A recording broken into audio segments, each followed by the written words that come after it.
Welcome to Basic Mining by Sharat Sapkal. Friends, this is lecture number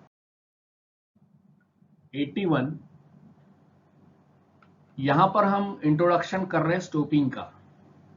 stopping क्या होता है, stop क्या होता है। इस लेक्चर में भी मैंने जो भी पिक्चर्स वीडियोस इंटरनेट से इस्तेमाल किए हैं उनके प्रति मैं बहुत आभारी हूँ।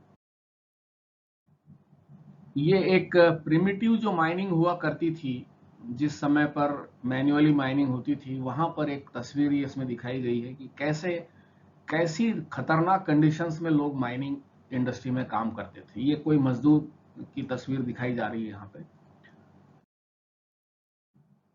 ये भी उसी समय की माइनिंग है, कैसे एक प्रकार से हॉलो प्लेसेस बनाए जाते थे अंडरग्राउंड में, और ये कुछ वर्कर्स काम में लगे हैं, कुछ यहाँ पर डिस्कस कर रहे हैं। ये तस्वीर है। जब हम प्लानिंग करते हैं अंडरग्राउंड के माइनिंग ऑपरेशंस के, तो उसके पहले सबसे पहले तो सरफेस का एक्सप्लोरेशन होता है। उसके बाद में इंफ्रास्ट्रक्चर डेवलपमेंट की प्लानिंग होती है, अंडरग्राउंड डेवलपमेंट की प्लानिंग उसके बाद होती है। अब ये है कि एक्सप्लोरेशन जो प्लानिंग होती है सरफेस से, उसमें आप देखिए कि मान लीजिए यहाँ पर कोई ओवर बॉडी एक्सपोज्ड है, तो ये हैंग वॉल से इन्होंने ऐसे इंक्लाइंड होल्स लगाए हैं और इसके इंटरसेक्शंस हमको यहाँ पर दिखे हैं। ये एक प्रकार से लॉन्गिट्यूडनल सेक्शन है और ये जो इंटरसेक्शन आए हैं उसको यहाँ प्लॉट किया गया। इसी से कुछ अंतर पे यहाँ होल्स लगाए गए, उसको यहाँ प्लॉट किया गया। वैसे यहाँ पर अंतर पे होल लगाए गए और यहाँ प्लॉट किया गया, वर्टिकल होल्स भी लगाए गए, और उससे ये कोरिलेट करके ये तस्वीर बनती है कि इस प्रकार से ये ओर बॉडी यहाँ इंटरसेक्ट हो रही है। पर्टिकुलरली अगर हम इसका एक सेक्शन लें तो ऐसे इसके प्रोजेक्शंस आ रहे हैं। इसके बाद जो होता है, हमें जब ये एश्योर्ड हो जाए कि यहाँ पर मिनरलाइजेशन है, तो सबसे पहले तो सरफेस को क्लीन करना है of stumps and other obstructions. कोई पेड़ पौधे हैं जो ऑब्स्ट्रक्ट कर सकते हैं आपके रोड्स बनाने में और दूसरे इंफ्रास्ट्रक्चर में, तो उसको रिमूव करना है, लैंड का सर्वे करना है, सरफेस को रिकंटूरिंग करना है, उसकी जो भी उबड़ खाबड़ सरफेस होगी उसको स्मूथ बनाना है। ऑफिसेस, बिल्डिंग्स, वर्कशॉप्स और दूसरी जो फैसिलिटीज होती है, पब्लिक यूटिलिटीज होती है, इन सब को प्लान करना है, वहां पर उनका इंस्टॉलेशन करना है।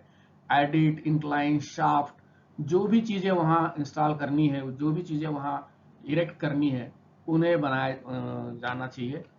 उसके बाद में on the basis of ore जो लोकेशन ऑफ डिपॉजिट है, उसके अनुसार हम ये सारी चीजों को लोकेट करते हैं। और इसके पहले के लेक्चर्स में भी बताया गया है कि किस प्रकार से ओपनिंग को डिजाइन किया जाता है और हाउ डू वी अप्रोच दी ओर। के बाद अंडरग्राउंड की जो डेवलपमेंट प्लानिंग होती है, उसमें अंडरग्राउंड का जो लैटरल और वर्टिकल डेवलपमेंट है उसकी शेड्यूलिंग की जाती है कि कब कब कहाँ कहाँ कौन सा डेवलपमेंट करना है। मेन क्रॉसकट्स जो है हर लेवल के, ड्राइव्स जो है, क्रॉसकट्स है, रेजेस है, विंसेस है, ऑक्सिलरी शाफ्ट है, इन सब की शेड्यूलिंग की जाती है। मतलब किस समय पर उनको बनाना है उसका एक हिसाब लगाया जाता है। शाफ्ट को डीपन करना है, कैपेसिटी एनहांसमेंट करनी है, उसकी साइज बढ़ानी है, ये सारी चीजें प्लानिंग में आती है और धीरे धीरे इनको अंजाम दिया जाता है। उसी प्रकार साइमल्टेनियसली अंडरग्राउंड से एक्सप्लोरेशन भी किया जाता है। जब हम अंडरग्राउंड में कुछ ड्राइव्स, क्रॉसकट्स, विंजेस, ये सब चीजें लगाते हैं, और जो आपके हॉले ड्राइव्स बनाते हैं, उन सब में डेफिनेशन ड्रिलिंग करके अंडरग्राउंड से बोरहोल लगा करके भी हम ओर बॉडी को करते हैं। इस तस्वीर में आप देखिए, ये ट्रांसवर्स सेक्शन दिखाया गया है, ये ओर बॉडी है, ये सरफेस पे ओपन कास्ट से माइनिंग हुई है। यहाँ पर एक पिलर छोड़ दिया है, बैरियर पिलर। यहाँ देखिए, जब अंडरग्राउंड से एक्सप्लोरेशन, डेफिनेशन ड्रिलिंग कहते हैं उसको, क्योंकि इससे ओर बॉडी को डिफाइन किया जाता है। यहाँ देखिए कि यहाँ पर एक इस प्रकार से ये जो ओर बॉडी है उसको यहाँ पर एक्सप्लोर किया गया है। ये जो एक क्रॉसकट है, मान लीजिए सारे ये क्रॉसकट ही है जो कि perpendicular to the ore body है, तो यहाँ से ये होल लगाए गए हैं और ये होल लगा करके हम ये सिद्ध कर देंगे कि इसकी विड्थ ऑफ ओर बॉडी क्या है। ऐसे ही डेवलपमेंट के जो दूसरे भी क्रॉस कट्स है वहां पर भी ये काम हो सकता है। इवन ड्राइव से भी आप फैन कट में होल लगा करके प्रूव कर सकते हो कि ओर बॉडी का कैसे डेलिनिएशन है, क्योंकि ओर बॉडी की पूरी तस्वीर सरफेस से जो आपने जितने भी ड्रिल किए हैं होल्स उससे जाहिर नहीं होती है। दूसरा यहाँ पर ये देखिए रैंप से इस ओर बॉडी को नीचे तक अप्रोच किया जा रहा है, फिर कुछ शाफ्ट्स भी लगे हुए हैं। ये जो दिख रहा है आपको यहाँ पर, ये जिसको ग्रीन एरो से दिखाया मैंने, ये कहलाता है मेन ओवरपास। इसका यूज ये है कि हर लेवल से, मान लीजिए ये पहला लेवल है, ये दूसरा लेवल है, तीसरा लेवल है, चौथा लेवल है, ये सब लेवल से माल इसके अंदर डाला जाता है और फिर उसको ये नीचे ये एक प्रकार का स्टोरेज का भी काम करता है। और यहाँ पर एक क्रशर होता है, उसके नीचे एक ओरबिन होती है, उससे फिर यहाँ पर ये शाफ्ट में जो स्किप चलती है उसको ये फीड किया जाता है। तो उसमें क्या है कि शाफ्ट में अनइंटरप्टेड स्किप का ऑपरेशन होता है, उससे बहुत ही फास्ट वाइंडिंग हो जाती है, एक ही दिशा में वाइंडिंग होती है और हर लेवल से आपको हैंडलिंग करने की जरूरत नहीं है। ओर को बॉटम मोस्ट जो लेवल है वहां से इसको हैंडल किया जाता है। हर लेवल पे आप ग्रिजली लगाएंगे ओवर पास के मुंह के ऊपर, ताकि ओवर साइज का पत्थर ना जाए। और फिर नीचे यहाँ पे क्रशर का होना जरूरी है, क्योंकि ऊपर से जो भी बड़े पत्थर आ रहे हैं ग्रिजली में से भी, उनको एक 4-6 इंच की साइज से कम का साइज का बना करके उसे फिर हम ओरबिन में फीड करते हैं और ओरबिन से किसी कन्वेयर के माध्यम से वो फिर स्कीप में फीड होता है, क्योंकि स्कीप में बहुत बड़ी साइज का पत्थर तो जा नहीं सकता है। तो this is how the mineral is being handled inside the mines. Waste जरूर हम बाहर नहीं निकालते, कई बार वेस्ट को कहीं बैकफिल की जरूरत पड़ती है, वहां पर वेस्ट को पैक कर दिया जाता है, क्योंकि डेवलपमेंट के दौरान वेस्ट भी निकलता है। कई बार वेस्ट को हमको बाहर भी निकालना पड़ सकता है इन द बिगिनिंग। तो ये एक तस्वीर दिखाई गई है इसमें। उसके बाद आप देखिए कि अंडरग्राउंड में मान लीजिए कि ये एक लेवल ए है, उसके नीचे ये लेवल बी है। इन दोनों लेवल पर आपने कुछ एक्सप्लोरेशन करके ओर बॉडी को प्रूव किया है। मान लीजिए इस लेवल में आपने इस तरफ ये जो एक ओर बॉडी है उसके ये एक किसी फुटवॉल या हैंगवॉल के अंदर ये एक ड्राइव बनी हुई है और ये एक्सप्लोरेटरी ड्राइव है, और इसमें से आपने ये ऐसा एक हॉरिजॉन्टल होल लगा दिया और इस होल से साबित कर लिया आपने कि इतनी विड्थ इस ओर बॉडी की यहाँ पर है, यहाँ इसकी थिकनेस मालूम पड़ गई।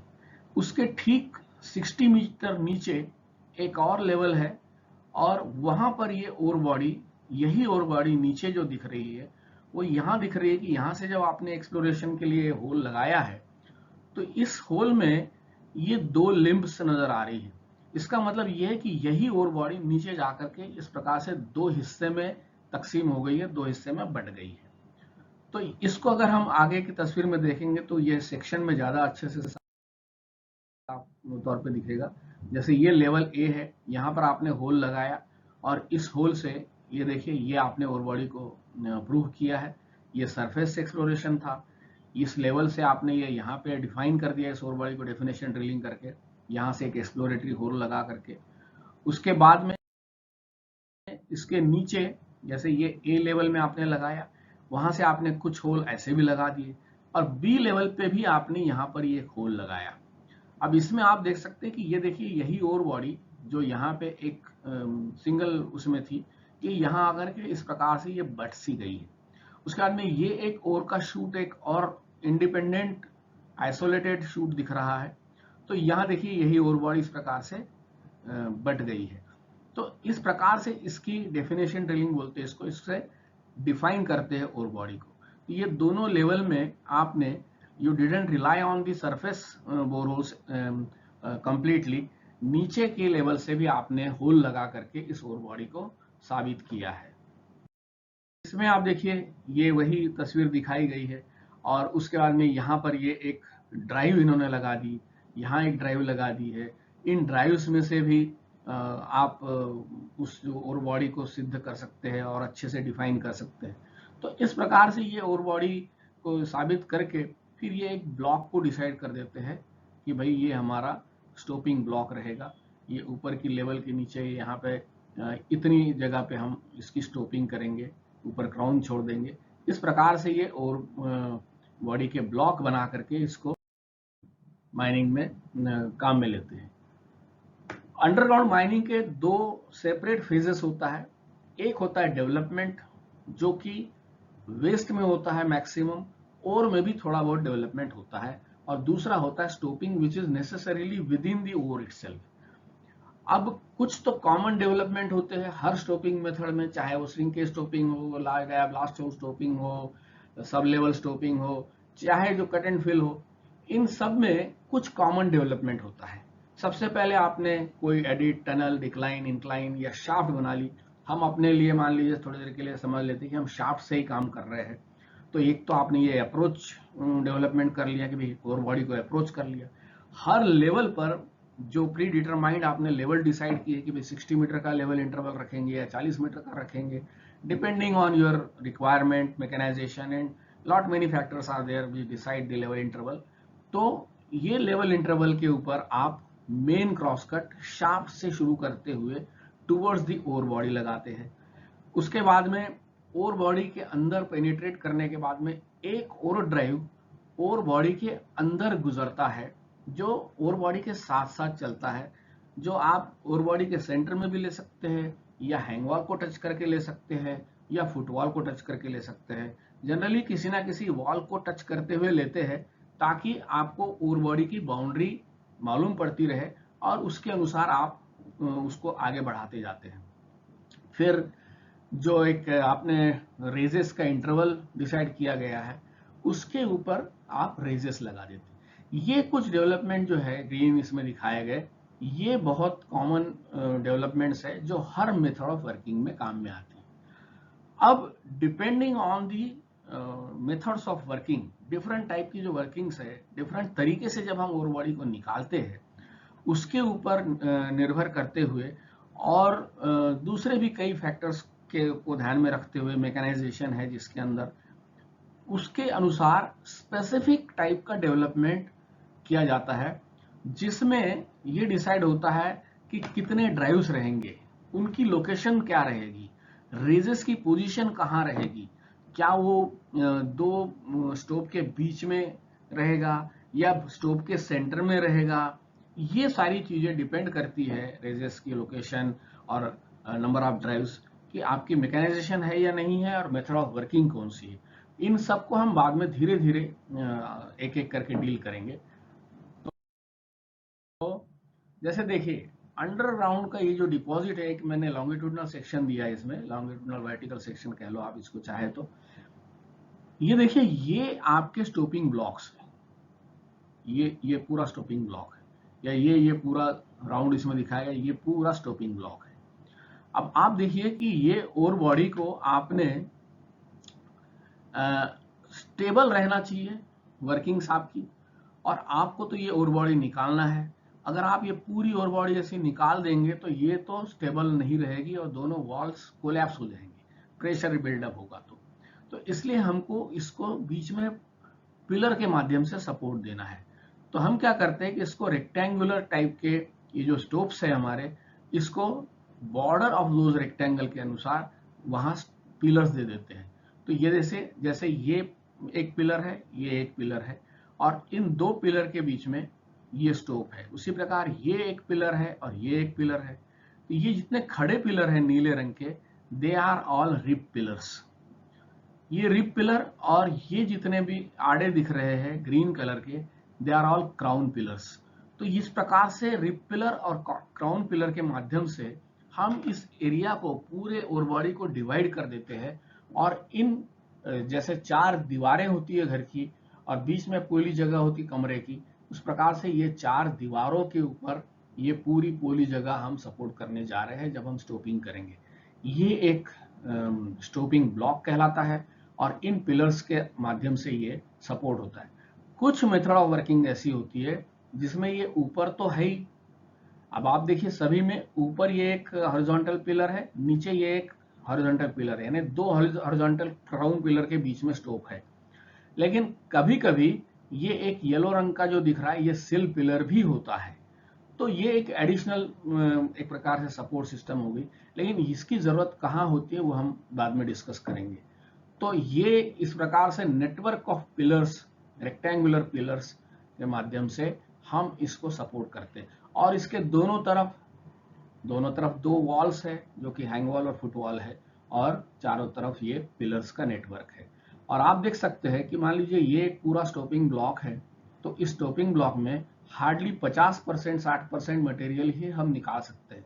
तो रिजर्व जो है वो सिर्फ 50% और 60% ऑफ द रिसोर्सेस होता है, क्योंकि ये सारा ही मिनरल है और ये पिलर्स जो है ये मिनरल के पिलर है, but we are not able to mine out the entire mineralised portion. Production planning जब हम करते हैं तो आपने जैसे देखा कि कई स्टोप्स में पूरी ओवर बॉडी को अपन ने तकसीम कर लिया, हर लेवल के ऊपर कई स्टोप्स है, तो चारों तरफ रादर एक स्टोप के एक्सप्लोरेशन करते हैं। ऊपर की लेवल में आपने एक्सप्लोरेशन कर दिया उस ड्राइव के अंदर ऊपर की, और नीचे की ड्राइव में एक्सप्लोरेशन कर दिया आपने चैनल लगा करके या जिस भी ढंग से, और उसमें आपने जो सैंपल लिए उससे आपको उसका ग्रेड मालूम पड़ जाता है। उसी प्रकार दोनों तरफ जो रेजेस है उन रेजेस से भी आपको ग्रेड का अंदाजा आ जाता है। तो चारों तरफ आप ओवर बॉडी को एक प्रकार से सैंपलिंग करके हर स्टोप का या स्टोपिंग ब्लॉक का क्या ग्रेड है, एवरेज ग्रेड, ये पता कर लेते हैं। और हमारे पास में इस चीज की पूरी जानकारी होती है, पूरा रिकॉर्ड होता है कि किस स्टोप का एवरेज ग्रेड क्या आ रहा है। हम जब स्टोप को डिफाइन करते हैं तो हम ये ध्यान में रखते हैं कि भाई मिनिमम माइनिंग ग्रेड या इकोनॉमिकल ग्रेड जो होता है वो हम कायम रख पाए, उससे लोअर ग्रेड नहीं होना चाहिए। अब हमारे को एक सर्टेन रेट ऑफ प्रोडक्शन देना जरूरी होता है, क्योंकि मिल एक सर्टेन प्रोडक्शन के लिए डिफाइंड होता है, मिल एक सर्टेन ग्रेड के लिए डिफाइंड होता है। उस ग्रेड से कम ज्यादा अगर ग्रेड का मटेरियल जाता है तो मिल अंडर एफिशिएंसी पे काम करेगा। उसी प्रकार मिल आइडल भी नहीं रहना चाहिए, 24 hours mill runs, so it has to be continuously fed और पर्टिकुलर ग्रेड का मटेरियल। तो जनरली ये होता है कि कुछ नंबर ऑफ स्टोव्स जो है, n number of stoves for example are kept under production always, उनके अंदर से प्रोडक्शन चलते ही रहता है।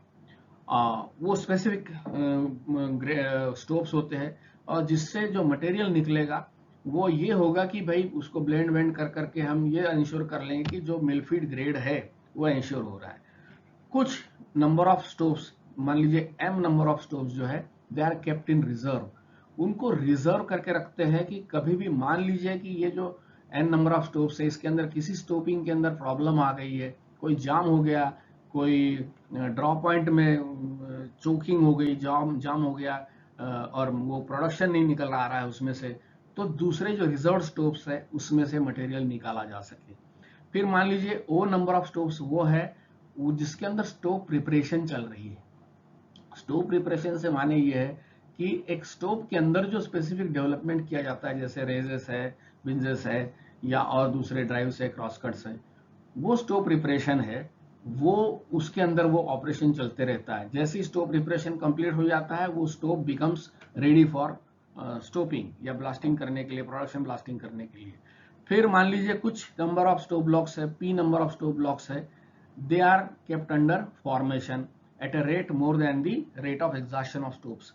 कुछ को फॉर्मेशन के अंदर रखा जाता है कि भाई वो एकदम अभी तैयार होने के वर्ज ऑफ रेडीनेस रहेंगे, ताकि और हमारा काम रुके नहीं, और जो नंबर ऑफ स्टोव्स प्रोडक्शन के लिए हमेशा तैयार रहे, ताकि प्रोडक्शन का एक सीमलेस ऑपरेशन चलता रहे। प्रोडक्शन ड्रिलिंग जो होती है, प्रोडक्शन ड्रिलिंग से तात्पर्य है वो ड्रिलिंग जिसको ब्लास्ट करके हम स्टोपिंग करते हैं, जिसको ब्लास्ट करने के बाद में हमको मटेरियल निकलता है जो कि डायरेक्टली मिल को फीड होता है स्टोप में से निकाल करके। तो ये जो प्रोडक्शन ड्रिलिंग है। दूसरी ड्रिलिंग होती है डेवलपमेंट ड्रिलिंग, जिसमें हम ड्राइव्स वगैरह बनाते हैं। लेकिन प्रोडक्शन ड्रिलिंग यानी स्टोप के अंदर की ड्रिलिंग, जिससे हमको सीधा सीधा प्रोडक्शन यील्ड होता है, तो इसको हमेशा एडवांस में रखा जाता है। वो ड्रिलिंग करके रख दिया जाता है, जब जरूरत होती है उसी टाइम पर उसको हम ब्लास्ट कर देंगे, ताकि अननेसेसरी ब्लास्ट करके मटेरियल को रखने की जरूरत नहीं है। और हमारे को ये कोशिश करनी चाहिए कि गिवन प्रोडक्शन के लिए हमको कम से कम डेवलपमेंट करना पड़े, ये एक मंत्र है। क्योंकि डेवलपमेंट एक ऐसी चीज है, डेवलपमेंट यानी कि रोड बनाने वाली बात जो है वो बहुत महंगी होती है। तो हमको मिनिमम डेवलपमेंट में हमारा प्रोडक्शन अचीव हो जाए, ऐसी हमको कोशिश करनी स्टोपिंग क्या है? Stoping is the process of extracting the desired ore और mineral from the underground mine. और उसके बाद में जो एरिया बच जाता है जहां हमने स्टोपिंग कर दिया, वो एक हॉलो या एक वैक्यूम या खाली एरिया, जो खाली स्पेस बच जाएगी, वो एक प्रकार का स्टोप कहलाता है। और स्टोपिंग ऑपरेशन मीन्स उसको एक्सट्रैक्ट कर लेना, वहां से मिनरल को निकाल देना। अब हम जब बहुत सारी मेथड्स को इस्तेमाल करते हैं तो बहुत सी चीजें हमारे को दिमाग में रखनी पड़ती है कि भाई और रिजर्व्स जो है वो कितने हैं, प्रोडक्शन की क्या रिक्वायरमेंट है, मेटल कंटेंट कितना है, यानी कि ग्रेड कितना है ओर का, विड्थ ऑफ ओर बॉडी क्या है, डिप कितना है, प्लंजिंग है क्या ओर बॉडी, वेस्ट के पैचेस है क्या, कुछ बैरन पैचेस है क्या उस ओर बॉडी के अंदर, डेप्थ ऑफ ओर बॉडी कितनी जा रही है, स्ट्रेंथ कैसी है ओर बॉडी की और होस्ट रॉक की, क्योंकि उसका लॉन्ग स्टैंडिंग होना बहुत जरूरी है। पर्टिकुलरली हैंग वॉल वो कोलैप्स नहीं होनी चाहिए। मिनरलाइजेशन कैसा है, यूनिफॉर्म है या इरेटिक है, स्पॉटी है या evenly distributed throughout the ore body है, वाटर लॉक्ड कोई एरिया है क्या, प्रेजेंस ऑफ वाटर है क्या, प्रोटेक्शन ऑफ सरफेस इंस्टॉलेशन की जरूरत है क्या, कहीं ऐसी जगह तो नहीं है कि भाई ऊपर सब्सिडेंस हो जाएगा, दिक्कत हो जाएगी, कैपिटल कितना हमारे पास में, मैकेनाइजेशन कितनी जरूरत है और क्या हमारे पास उपलब्ध है, इन सब चीजों को, and there are n number of factors जिसको हम बाद में भी डिस्कस करेंगे, उनको कंसीडर किया जाता है। अब आप देखिए, हम देखेंगे अभी एलिमेंट्स ऑफ स्टोव। स्टोव के क्या क्या हिस्से हैं और उनके क्या नाम है। स्टोव ब्लॉक, ये जो आपको दिख रहा है आउटर बाउंड्री समझ लीजिए, ये पूरा स्टोव ब्लॉक हो गया, ऐसा हम इसको समझ सकते हैं। तो it is a solid ore block which is bounded between two adjacent levels, दो लेवल, ऊपर की लेवल और ये नीचे की लेवल, या ये एक लेवल और ये एक लेवल, इनके बीच में, टॉप और बॉटम में, और बिटवीन टू रेजेस, इधर एक रेज है और इस तरफ एक रेज है, मान लीजिए ये दो रेजेस के बीच में और ये दो लेवल्स के बीच में, ये, और ये जो है it is sandwich between the two wall rocks, दो वॉल रॉक के बीच का ये चपटा जो हिस्सा है, जो कि इन रेजेस विंजेस या फिर लेवल्स के माध्यम से इसको सेपरेट किया गया। स्टोप ये वो एक्सकावेशन है जहां पर हम और निकाल देंगे, उसको स्टोप कहेंगे। स्टोपिंग मतलब इस पोर्शन में से मिनरल को निकालना। ये स्टोपिंग जो है ये ऑलवेज ओवरहैंड होती है, यानी नीचे से स्टोप ऊपर प्रोग्रेस करता है और मटेरियल जो है वो नीचे से ड्रॉ किया जाता है। एडवांटेज ऑफ ग्रेविटी लिया जाता है, जनरली अंडरकट दे करके उस फ्री फेस के अगेंस्ट में ब्लास्टिंग की जाती है, और आज की जितनी भी मॉडर्न मेथड्स है उसमें इसी ढंग से काम होता है। तो लोअर लेवल से अपर लेवल की तरफ ये ओवरहैंड स्टोपिंग के तरीके से बढ़ता है। ये रेजेस है, ये रेज है, मान लीजिए इस तरफ भी एक रेज है, या ये विंज भी हो सकती है, तो ये वर्टिकल होगी या इंक्लाइंड होगी depending on the inclination of the over body, और नीचे से अगर मारते हैं तो ये रेज और ऊपर से मारते हैं तो विंज। और ये जो विंज और रेज की लोकेशन है, ये आप देखिए, ये जो रेज दिख रही है ये आपको इस रिप पिलर के अंदर दिख रही है, यानी ये पूरा ब्लू वाला जो है ये रिप पिलर है, और इस रिप पिलर के अंदर ये व्हाइट पोर्शन जो दिख रहा है दैट इज रेज। तो ये होता है कुछ मॉडर्न मेथड्स के अंदर जो आजकल हम इस्तेमाल करते हैं, जितनी भी सब लेवल स्टोपिंग है, लार्ज डाया ब्लास्टर स्टोपिंग है, वीआरएम है, इन सब में। लेकिन कई बार ये होता है कि ये जो रेज है ये सेंटर ऑफ दी स्टोप के होती है, यहां हो सकती है ये रेज बीच में, यहां पर, उसके बाद इस जगह पे इस स्टोप में यहां होगी, एंड सो ऑन। तो ये कट एंड फिल मेथड जो होती है उसके अंदर यहाँ बीच में होती है, लेकिन श्रिंकेज में और आपके मॉडर्न मेथड्स में सब लेवल वगैरह में यहाँ होती है दो स्टोव के बीच में, रिप पिलर के अंदर होती है, और रिप पिलर से फिर ऐसे रास्ते रहते हैं स्टोव के अंदर जाने के लिए एट सर्टेन इंटरवल। तो ये ध्यान में रखना है। इन रेजेस का या विंजेस का इस्तेमाल बहुत है, एक्सेस टू दी स्टोव होता है, यानी स्टोव में पहुंचने के लिए इसका इस्तेमाल होता है, मटेरियल लाने ले जाने के लिए होता है, वेंटिलेशन का एक बहुत बड़ा इस्तेमाल इसके अंदर है, और इसका इस्तेमाल एक्सप्लोरेशन के लिए भी होता है। जब हम इस स्टोव ब्लॉक का पूरा हमको ग्रेड मालूम करना है तो हमारे पास यही जरिया है कि हम इस रेज को एनालाइज करें, इसकी वॉल को, इस वाली वॉल को एनालाइज करें, ये ऊपर की लेवल को एनालाइज करें और नीचे की लेवल को एनालाइज करें। तो इस प्रकार से चारों तरफ का हमको जब डाटा मिल जाता है तो हमको एक प्रूव्ड कैटेगरी का इसका रिसोर्स पता पड़ जाता है कि किस ग्रेड का रहेगा। ये ओवर पास क्या होता है कि जैसे जो मैंने बताया कि यहाँ पर स्टोव के अंदर जब कोई रेज बनाते हैं तो यहाँ वही ओवर पास का काम करता है, लेकिन जितनी भी मॉडर्न मेथड्स है उसमें ओवर पास का ऐसा कंसेप्ट नहीं है। वो क्या होता है कि नीचे से ही ड्रॉ पॉइंट बनते हैं यहाँ पर, और इस ड्रॉ पॉइंट से मटेरियल को नीचे निकाला जाता है। ब्लास्टिंग होती है और ब्लास्टेड मटेरियल स्टोव में जमते जाता है और यहाँ नीचे से ही निकाला जाता है। There is no over pass as such. लेकिन जितनी भी कट एंड फिल मेथड्स है उसके अंदर इसमें स्टोव के बीच में वो एक ओवर पास बनती जाती है और मैनवे भी बनते जाता है, धीरे धीरे ऊपर चढ़ाते जाते हैं। ओवर शूट कुछ नहीं है, वो जो ओवर पास नीचे आ रही है उसके सामने का एक ढक्कन या कोई ओपनिंग होती है, उसमें एक डोर लगा होता है। वो ऑटोमेटिक भी हो सकता है, मैन्युअली भी ऑपरेट हो सकता है, और उस डोर को खोलने से फिर वो बैंडीज या कार्स है या टब्स है उसके अंदर मटेरियल डल सकता है। मैनवेज जो ग्रेजुअली एक्सटेंडिंग मैनवेज होते हैं, कई बार वो इस स्टोव के अंदर जैसे जैसे हम स्टोपिंग करके ऊपर बढ़ते हैं कट एंड फिल वगैरह में, वो मैनवेज को और ओवरपास को ऊपर एक्सटेंड करते जाते हैं बॉटम से टॉप तक के, क्राउन लेवल तक के। लेकिन कई जगह पर जैसे श्रिंकेज में है या आज की मॉडर्न मेथड्स में ये जो रास्ता है, ये जो रेज है, इसी के अंदर मैनवेज रहते हैं, इसके अंदर प्लेटफॉर्म बनाए जाते हैं और उसमें लैडर लगाई जाती है, और इस स्टोव में घुसने के लिए ये जो आपका रिप पिलर है इसको पंचर किया जाता है एट डिफरेंट इंटरवल्स, और इसमें से दाखिल होते हैं स्टोव के अंदर। स्टोव की बैक यानी स्टोव का ऊपर का हिस्सा, जैसे छत, स्टोव की छत, जैसे ये क्राउन पिलर है, ये इसकी बैक हो गई। अभी ये बैक अब ऊपर ब्लास्टिंग नहीं होगी, यहां तक पहुंच गया स्टोव का बैक हो गया। ये रिप पिलर, ये सॉलिड पिलर्स जो वर्टिकल पिलर्स है, ये वाले जो दो स्टोव को एक प्रकार से अलग कर रहे हैं मान लीजिए, और ये एडजेसेंट रिप पिलर्स जो है, और ये जो दोनों ऊपर की और नीचे की ये जो क्राउन पिलर्स है वो एक स्टोव ब्लॉक को डिफाइन कर देते हैं, ऐसा हम समझ सकते हैं।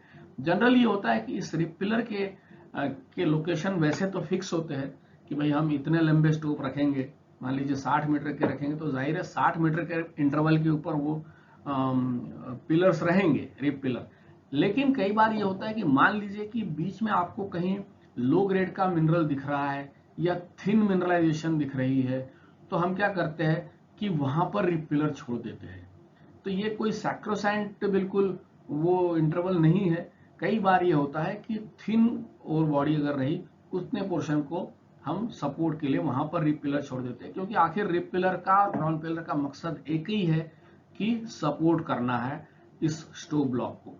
क्राउन पिलर का एक मकसद और भी है कि ऊपर की लेवल को आपको इंटैक्ट रखना है, नहीं तो आप अगर इसको सीधा ऊपर तक ले जाएंगे तो गिर ही जाएगा। यहाँ से ऊपर ट्रैक लाइन हो सकती है, ऊपर लोगों का आना जाना हो सकता है, तो we have to support this level also, this activity has to continue. तो इसके लिए ये जरूरी है ये क्राउन पिलर देना। तो इस प्रकार से इन पिलर्स की भूमिका होती है साहब। क्राउन पिलर जो है ये वाला, जैसे मैंने अभी बताया आपको कि ये एंड ऑफ स्टोपिंग में स्टोपिंग करते करते ऊपर आते हैं और यहाँ छोड़ देते हैं और इतना पोर्शन छोड़ देते हैं। इसकी थिकनेस जितनी ज्यादा होगी उतना और ब्लॉक होगा, लेकिन इसको ऑप्टिमाइज करना जरूरी होता है कि इतना रखें कि भाई मेंटेन रहे लेवल ऊपर वाली ढंग से और कोई कोलैप्स नहीं हो सके, ताकि स्टेबिलिटी ऑफ जो वर्किंग है वो एंटायर लाइफ स्पैन तक के कायम रह सके। तो कुछ स्पेसिफिक कंडीशन में कई बार जब रिट्रीटिंग होती है माइनिंग की, जब माइनिंग खत्म होती जाती है, तो एक सिरे से इन क्राउन पिलर्स को जहां तक संभव है एक्सट्रैक्ट करने की कोशिश भी करते हैं, generally cut and fill type के स्टोपिंग ऑपरेशन में। तो ये क्राउन पिलर की भूमिका है कि ऊपर के लेवल को सपोर्ट करना, और एक प्रकार का सपोर्ट का नेटवर्क ये पूरे स्टोपिंग ऑपरेशन के लिए भी होता है। पोस्ट पिलर क्या होता है कि कई बार एक जो ओवर बॉडी होती है अगर वो बहुत ज्यादा थिक रहती है, तो हमको स्टोपिंग के दौरान इंटरमिटेंटली पिलर्स छोड़ने होते हैं, vertical pillars from footwall to hang wall. Generally जब थोड़ी इंक्लिनेशन कम होती है तो उनकी बहुत ज्यादा भूमिका हो जाती है, और वो इस वर्टिकल पिलर्स रहते हैं और वो बीच बीच में हमको छोड़ने होते हैं। ये जनरली कट एंड फिल जो मॉइल की खदान है उसके अंदर ये प्रैक्टिस अडॉप्ट की जाती है, और वहाँ इंक्लिनेशन भी कम है, थिकनेस भी ज़्यादा है और इंक्लिनेशन भी कम है। तो एक ग्रिड पैटर्न के ऊपर हैंग वॉल और फुटवॉल के बीच में इस प्रकार के पिलर्स छोड़े जाते हैं। सिल पिलर, जैसे मैंने आपको बताया कि कुछ मेथड ऑफ वर्किंग के अंदर जो प्रिमिटिव वर्किंग थी उसमें यहाँ पे सिल पिलर छोड़ा जाता था। उसमें ये होता था कि ये थोड़ी सी मैनुअल वर्किंग टाइप की वर्किंग होती थी। ये जो नीचे की लेवल है, यहाँ पर ये जो ड्राइव रहता था ये जनरली ओर ड्राइव रहता था, और इस ड्राइव के अलावा दूसरा कोई ड्राइव नहीं बनाते थे वो लोग। और इस ड्राइव को चूंकि इंटैक्ट तो रखना ही है, इसलिए एक ऐसा पिलर हॉरिजॉन्टल छोड़ के उसके ऊपर स्टोपिंग होती थी, और इस हॉरिजॉन्टल पिलर के ऊपर एक छोटी सी लेवल बना दी जाती थी जिसको प्रिपरेटरी लेवल कहते थे, उसके ऊपर वर्किंग होती थी। तो पुरानी जितनी भी मैनुअल मेथड ऑफ वर्किंग थी, जनरली कट एंड फिल वगैरह की, या जो मंडा माइनिंग कहते हैं स्क्वायर सेट वाली, स्क्वायर सेट माइनिंग भी एक कट एंड फिल मेथड ही है, सिर्फ उसमें सब्सटेंशियल सपोर्ट छोड़े जाते थे एक प्रकार से नेटवर्क ऑफ स्क्वायर सेट के माध्यम से। तो इसमें यह होता था कि इतना मिनरल तो आपका छूट जाता था, लेकिन दूसरे जो ड्राइव है या एक्सट्रैक्शन ड्राइव है या हॉलेज ड्राइव है उनकी जरूरत नहीं पड़ती थी।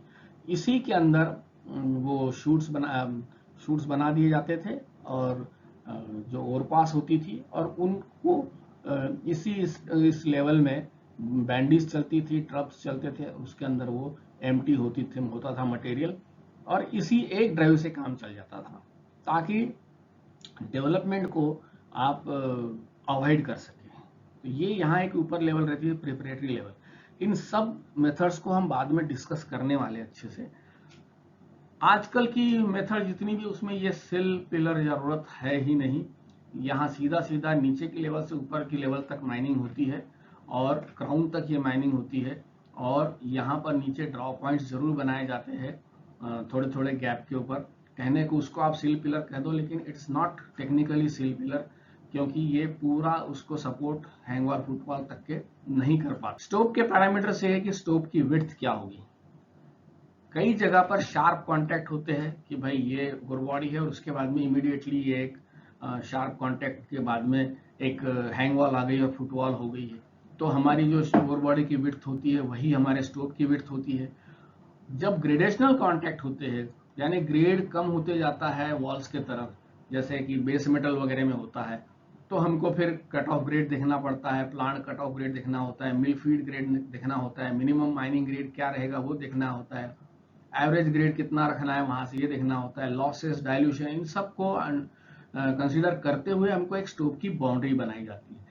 लेकिन दूसरी एक बहुत बड़ी चीज होती है, that is minimum working width. Minimum working width हो सकता है कि आपकी ओवर बॉडी तो 0.8 मीटर की आ रही है, आपने सारे कैलकुलेशन करने के बाद में भी, चाहे वो शार्प कॉन्टैक्ट हो चाहे ग्रेडेशनल कॉन्टैक्ट हो, लेकिन मिनिमम वर्किंग विड्थ जो है आपकी, माइनिंग विड्थ जो है वो 1 मीटर है मैनुअल के अंदर, तो कुछ ना कुछ डाइल्यूशन यानी कि 20 सेंटीमीटर का डाइल्यूशन तो होगा।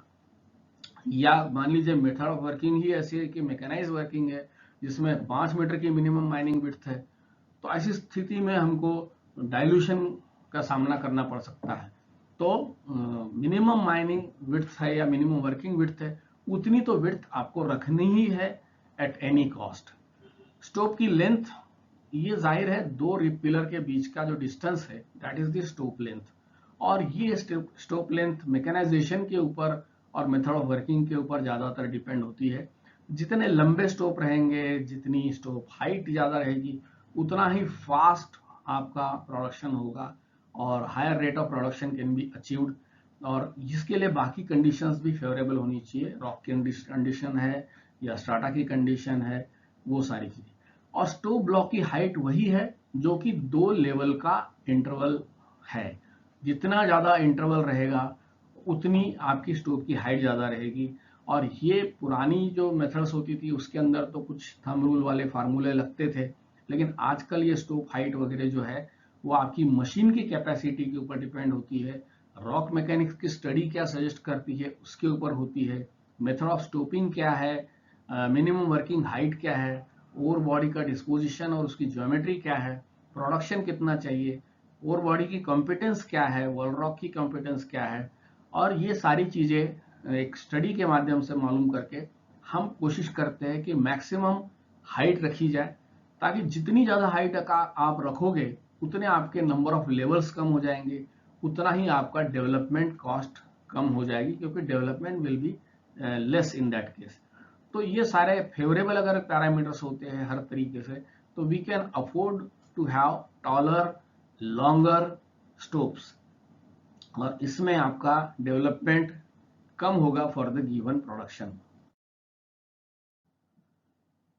देखिए, ये एक चीज मैंने बताया आपको कि प्रोडक्शन रेट जो है एक्सटेंट ऑफ मैकेनाइजेशन के ऊपर डिपेंड करता है, और जो ब्लास्टिंग में आप कितने नंबर ऑफ फेसेस अवेलेबल करके दे रहे हैं उसके ऊपर, और उन फेसेस की साइज क्या होती है, ब्लास्ट का साइज क्या रहेगा। स्टोव के अंदर का जो रिजर्व्स होता है वो माइनेबल रिजर्व जो भी है उसी को मतलब वो रिजर्व ही कहलाता है, क्योंकि रिसोर्सेस यानी तो पूरा स्टोव ब्लॉक का जो भी रिसोर्स है और उसमें से निकलने वाला चीज जो है वो है रिजर्व्स। तो ये इस पे डिपेंड करेगा कि पिलर में कितने लॉसेस हो रहे हैं, क्राउन में, सिल में, रिप पिलर्स में, फिर माइनिंग लॉसेस कितने हो रहे हैं, डाइल्यूशन कितना हो रहा है, और रेमनेंट पिलर्स जो है उसकी कोई एक्सट्रैक्शन की आपकी प्रोविजन है कि नहीं। जैसे फॉर एग्जांपल यहाँ देखिए, ये ओर बॉडी जो है ये कोई ज्योमेट्री तो फॉलो करती नहीं है। ये मान लीजिए ओर बॉडी ऐसी है, ये जाहिर है कि ग्रेडेशनल कांटेक्ट वाली ओर बॉडी है जो ऐसी बेंड हो रही है, आपने उन ग्रेड के अनुसार इसको डिफाइन कर दिया। अब ये है कि आप जब वहां ऊपर से माइनिंग करेंगे तो जो होल्स लगेंगे ऊपर से वर्टिकल, वो होल तो सीधे लगेंगे, वो इस प्रकार से टेढ़े मेढ़े लगेंगे नहीं। तो माइनिंग जो होगी वो यहाँ से होल लगेंगे तो वो सीधे रहेंगे, तो आपके स्टोव की ज्योमेट्री जो है वो इस प्रकार से बनने वाली है, रेक्टेंगुलर। ये क्राउन पिलर छूटने वाला है, ये नीचे की लेवल है, ये ऊपर की लेवल है, और ये पोर्शन जो है, अब आपका ये पोर्शन पूरा रॉक है जो कि आपके स्टोव के अंदर केव होने वाला है। उसी प्रकार ये जो पोर्शन है ये ओर है जो कि आपको लूज करना पड़ रहा है, आपको छोड़ना पड़ रहा है। So these are the losses here also, these are the dilution portion. ये पोर्शन डाइल्यूशन का है, ये पोर्शन भी डाइल्यूशन का है, ये पोर्शन लॉस का है। तो इसको आप थोड़ा सा समझ लीजिए। ये मिनिमम स्टोपिंग विड्थ है, इतना तो विड्थ आपको रखना ही पड़ेगा, क्योंकि ये आपकी मैकेनाइज वर्किंग के हिसाब से हो चाहे मैनुअल वर्किंग के हिसाब से हो। ये क्राउन पिलर है। यहाँ पर भी देखिए ये मिनिमम स्टोपिंग विड्थ है, ये मान लीजिए फुटवॉल है, ये हैंगवॉल है, ये ओवर बॉडी यहाँ से यहाँ तक है। लेकिन मिनिमम स्टोपिंग विड्थ या मिनिमम माइनिंग विड्थ या आदमी को काम करने के लिए जगह इतनी चाहिए, तो ये आदमी को काम करने के लिए जगह चाहिए, तो ये डाइल्यूशन आपका वॉल से हो रहा है। और इसको कंसिडर करते हुए आपको देखना होता है कि हमारा जो मिनिमम माइनिंग ग्रेड है, जो हमको कॉस्ट ऑफ माइनिंग को टेक केयर करते हुए कुछ ना कुछ इनकम भी जनरेट करे, reasonable amount of profit which can generate, ऐसा होना चाहिए उसका ग्रेड, तभी हम माइनिंग को इकोनॉमिकली कर सकेंगे। तो यहाँ दोस्तों मैं इसको समाप्त कर रहा हूँ। Please subscribe to the channel and we would continue our lectures in lecture number 82 also. इसके बाद में हम लोग शायद स्टोपिंग कैसे डिसाइड करते हैं, कौन कौन सी मेथड किस परिस्थिति में अपनाई जाती है, उसको हम तय करेंगे। तो हियर आई एम कंक्लूडिंग।